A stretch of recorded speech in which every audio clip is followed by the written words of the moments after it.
সম্মানিত দর্শক শ্রোতা বন্ধুগণ, আসসালামু আলাইকুম। হিন্দু বন্ধুদের জানাই নমস্কার। আশা করি সকলের মনটাই পরিষ্কার। আজকে করেছি ভিন্ন এক তথ্য আবিষ্কার। জানি না কে বা কারা আছেন কত দূর। আজ আমরা দেখব কিভাবে উৎপাদন হয় নির্ভেজাল খেজুর রসের খাঁটি গুড়। তো এজন্য আজকে চলে এসেছি সরাসরি সেই সাজুরিয়া গ্রাম, আর আপনাদের সাথে আছি আমি নূর ইসলাম। Let's go.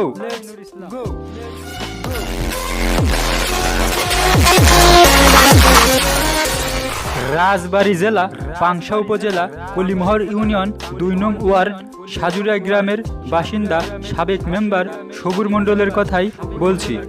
বর্তমান পেশা গাছি হলেও এক সময় ছিল এলাকার বিপুল ভোটে বিজয়ী জনপ্রিয় মেম্বার। ছিল অঢেল পৈতৃক সম্পত্তি। ভাগ্যের নির্মম পরিহাসে সবই এখন হাতছাড়া। নেই আর্থিক সচ্ছলতা, নেই ছেলে সন্তান, ৬ কন্যা আর সঙ্গিনীকে নিয়েই তার স্বপ্নের সংসার। ঋণের চাপে দিনে দিনে জরাজীর্ণ বর্তমান অবস্থা। এক প্রকার বাধ্য হয়েই বেছে নেন তিনি এমন ঝুঁকিপূর্ণ বা বিপজ্জনক পেশা। তবুও এ কাজ থাকে না ১২ মাস থাকে না ব্যবসা। বছরের পঞ্চম ঋতু তথা শীত মৌসুমের ২ মাস। এই ২ মাস জুড়েই তিনি তীব্র শীত আর প্রচণ্ড কুয়াশা উপেক্ষা করে কঠোর কষ্ট ও পরিশ্রমের মাধ্যমে নিয়মিত খেজুরের রস সংগ্রহ করে তার নানা ক্রিয়াকলাপ ও কলাকৌশলের মধ্য দিয়ে গুড় উৎপাদন করে চালিয়ে যান জীবন যুদ্ধের হারজিত লড়াই। খেজুরের রস পাবার নির্দিষ্ট সময় অতিবাহিত হলে আবার তিনি অতি কষ্টে জীবনযাপন করেন। সবশেষে খেজুরের নির্ভেজাল, পরিষ্কার পরিচ্ছন্ন ও বিশুদ্ধ রস সংগ্রহ করে খাঁটি গুড় ও পাটারি উৎপাদনের প্রণালী বা নানা কার্যকলাপের কথাই তিনি আমাদের বলছিলেন। বন্ধুরা, আপনারা ইতোমধ্যকার তথ্যচিত্রে দেখতে পেলেন যে আমাদের সবু ভাই প্রতি সকালে তীব্র শীত এবং কুয়াশা উপেক্ষা করে খেজুরের রস কিভাবে সংগ্রহ করে থাকেন। এই রস সংগ্রহ করার পরে বাড়িতে আনেন। এরপর তার সপরিবারে সেই রস অতি সাবধানতার সাথে পরিষ্কার পরিচ্ছন্নতা বজায় রেখে তার স্ত্রী এবং তার মেয়েরা কিভাবে সহযোগিতা করেন এই রস পরিষ্কার ছাঁকনি দিয়ে ভালোভাবে সেকে রস পরিশোধিত করে তারপরে জাল দিয়ে গুড় বা পাটারি তৈরি করার প্রক্রিয়া চালান। তো এখন আমরা এই সবুভাই থেকে আরও কিছু তথ্য জানার জন্য বিশেষভাবে তাকে মিনতি জানাচ্ছি। তো আমরা জানতে চাচ্ছিলাম যে ভাই, আপনি এই কাজ কতদিন ধরে করেন বা এই পেশার সাথে আপনি কতদিন ধরে জড়িত আছেন, আমাদের কি একটু বলবেন কি? এই পেশার সাথে জড়িত আছি ৬ বছর। ৬ বছর এই গাছ কাটি। আমার গুড় যে মানগত ব্যাপারে বিক্রি হয়, আমি কোথাও যাইনি, আমার কাছে আগেই অর্ডার আসে। সেই অর্ডার অনুযায়ী হিসেবে যে যেরকম অর্ডার দেয় তার সেই পরিমাণে খুব যত্নের সহকারে আমি সেই পরিমাণে মাল বানা তাকে আমি বিতরণ করি। আমার কাছে আগেই অর্ডার আসে, সেই পিলিতায় চলি। দর্শক, এ থেকে আমরা বুঝতে পারছি যে ইনি যে গুড়টা তৈরি করেন একেবারে পিওর, একেবারে খাঁটি, কোনো ভেজালের আশঙ্কা নেই। আর এজন্য তার গুড়ের গুণগত মান ভালো থাকার কারণে তার এলাকাবাসী এবং তার খরিদ্দার বা ক্রেতারা অধীর আগ্রহে এটা ক্রয় করে থাকে এবং তার থেকে গুড় কিনতে অধিক আগ্রহী। আমরা কিছু খরিদ্দারের সাথেও কথা বলেছিলাম। তো এটি হচ্ছে, আচ্ছা, আমরা আরও কিছু তথ্য জানতে চাচ্ছিলাম যে একটি গাছ থেকে আপনি কি পরিমাণে রস সংগ্রহ করে থাকেন বা পেয়ে থাকেন? একটি গাছের থেকে রস উৎপাদন হলো 1 লিটার, 3 লিটার, 2 গাছ মিলে 6 লিটার। জি, তিনি যেমনটি বলছিলেন যে এক গাছ থেকে প্রায় 1 থেকে 3 লিটার পরিমাণ রস পাওয়া সম্ভব। এর মানে হচ্ছে গাছের সাইজ এবং গাছের আকার আয়তন এবং অবস্থার উপর ভিত্তি করে এক ধরনের গাছে এক পরিমাণের রস পাওয়া যায়, অর্থাৎ সব গাছ থেকেই সমান পরিমাণে রস পাওয়া যায় না। তো এই রসের মধ্যে কি ভালো মন্দ হয়, এ ব্যাপারে কি আপনি আমাদের বলতে পারবেন? হ্যাঁ, রসবিধি তো ভালো মন্দ আছেই। সেই রস, যে রসের প্রথম কাটি 8 দিন পরে যে গাছে যায় সেই গাছ শুকো জনজনিয়া থাকে, সেই গাছের রস যদি একারি হয়, 2 গাছ মিলে একারি হয়, 1 কেজি পাটালি হবি। 1 কেজি পাটালি হবি, খুব মানগত ব্যাপার পাটালি।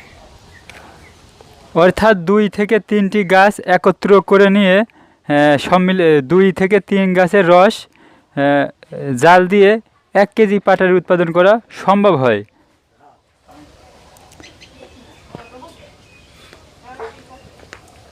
খুব সম্ভব, খুব 1 কেজি পাটালি যত্ন সহকারে বানাই।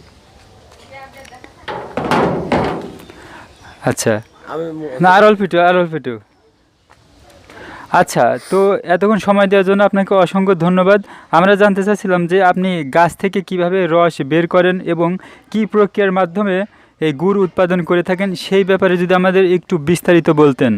এই গাছ কাটা থেকে শুরু করে গুড় উৎপাদন করা পর্যন্ত যদি আপনি একটু বিস্তারিত বলার চেষ্টা করতেন। গাছ কাটা একবারে যা বাগিও মারার পরে যা আবার চাঁচ দিই, তারপরে যা আবার আরেকটা চাঁচ দিই, আরেকটা চাঁচ দেওয়ার পরে ললি মারি লাইন টাইন করে পরিষ্কার করে দিলে আস্তে ধীরে গাছটা গামার পরে আস্তে আস্তে ওই যত চাঁচবো তত লস আসবি, যত চাঁচবো তত লস। কিন্তু সপ্তাহ পরে একবারে যা চাঁচা, 6 দিন 7 দিন পর যা চাঁচা লাগবে, চাইছিয়ে যেই রস আসিয়ে দেয় সেখান খালি ও স্যানকেন ছোয়ালি রস চলে আসবে। এ নিয়ে খাটাখাটনি খুব পরিশ্রম আছে, এই পরিশ্রম কেউ করতে চায় না। আমি পেটের দুঃখী জ্বালায় এই পথে নামেছি, বুঝছো? যে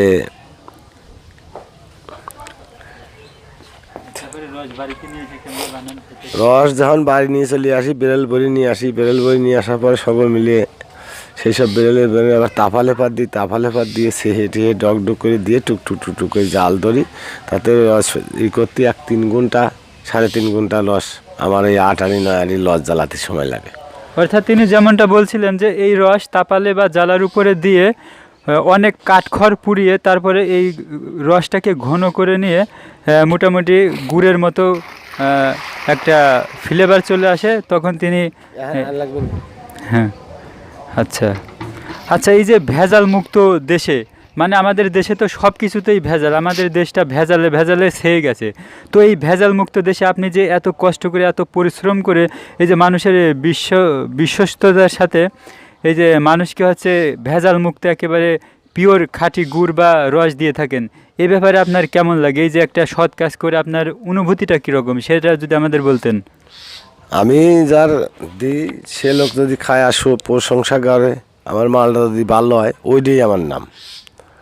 আমার একজন মাল নিয়ে ভারত যাচ্ছে, একজন যাচ্ছে সিঙ্গাপুর, একজন যাচ্ছে মালয়েশিয়া, বিভিন্ন দেশে চলে যাচ্ছে। তারা খায়া যার নাম কয়া আবার পরের বছরে আবার অর্ডার দেয়, এতে শুনি আমি খুশির তার নয়, আমি সেন ফাটিয়ে পড়ি যে আহারে আমার এই মাল কাটিয়ে আমি দিছি, তার জন্য ওরা অত দূরতে খাইছে, খাওয়ার পরে দেখা আমারই আর প্রশংসা করতে যে আমি এই কাজটা এই শহের তার নয় 3 মাস করি, শখ করি। তার মানে তিনি বলছিলেন যে বছরের 3 মাস বা 2 মাস শীত মৌসুমের এই 2-3 মাস ধরে তিনি এই রসের এই কার্যকলাপ করেন এবং তার যে অনুভূতিটা তিনি হচ্ছে ভেজাল করেন না, এই কারণে যে তার এই পণ্যটা বা তার এই খাদ্যপণ্য তিনি ভেজাল করেন না, এটি সারা দেশে মানে বিশ্বের বিভিন্ন দেশে ছড়িয়ে পড়ে এবং তার সুনামও ব্যাপক।